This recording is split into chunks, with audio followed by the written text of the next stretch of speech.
Guests. I will give you a brief background what Barents Center is. Barents Center is a strategic market intelligence operation which is funded by the northern Finnish cities and the counties. And what we do is that we cover the northern European area completely. Today we are looking at the European High North and the Arctic, and I will give you some facts. And this is from the business point of view.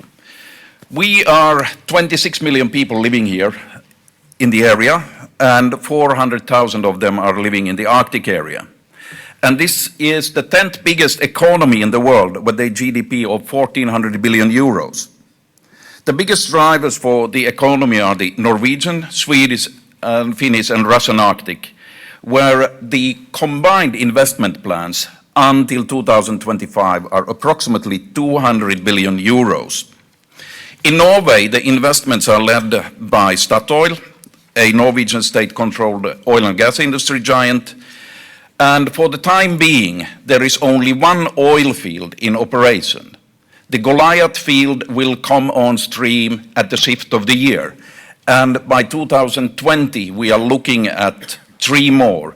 So we are looking at an investment for each field, approximately 7 billion euros. So the Norwegian investments in the High North during the next coming 10 years are approximately 70 billion euros. In Sweden, we have a situation where the Swedish state-owned iron mining company LKAB is doing good money, and they are actually, for the time being, moving 2 cities from their present location to new locations, and they are footing the bill. And if we look at what is happening in the infrastructure on the market here, is that Sweden has decided to invest in infrastructure during the coming 10 years, 60.2 billion euros. Norway is not far behind. They are putting 56 billion euros into their infrastructure. We are looking at renewable energy. Each of the countries here is going to invest between 13 to 16 billion euros in wind power. But in order to succeed with this, we need regulating power, and that's where hydropower comes in. The potential is available both in northern Sweden, northern Norway, and in northern Finland. The problem is that there are some concerns concerning nature conservation, and therefore the plans are not proceeding as they should.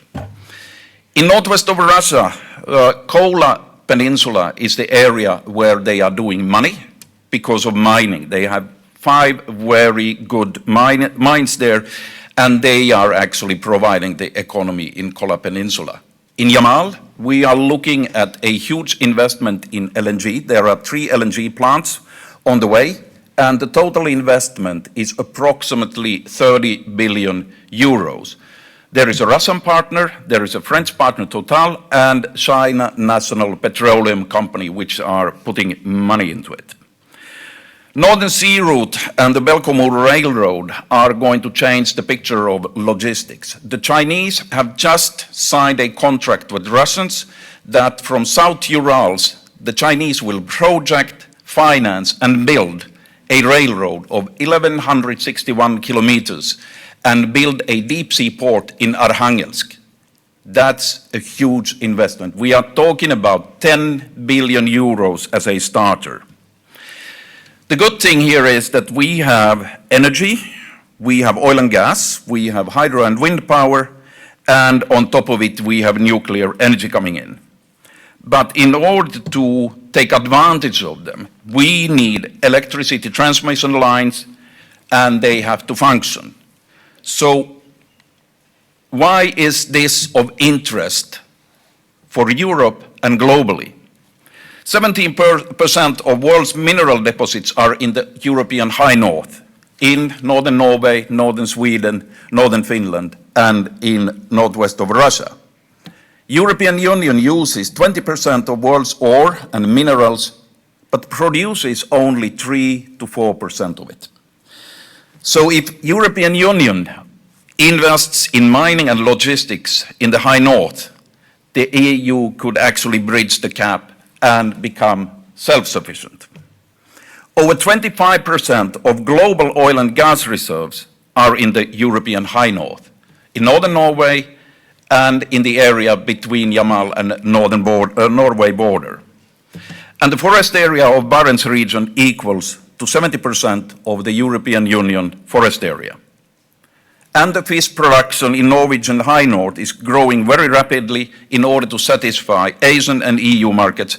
And for the time being, it makes 50% of fish consumed within European Union.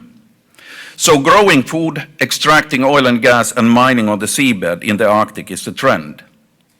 Functioning logistics to customers in Europe and Asia are still missing. So to utilize the above potential, we need functioning logistics and ICT. So what is the role of ICT? And this is the last slide. So the common denominators for the European High North and Arctic are, it's cold, it's dark, in the winter it's always dark, in the summer it's always light. And we have harsh climate, long distances, rough terrain, long travel times, and very hazardous conditions for human beings on ground, underground, on seabed, and on sea.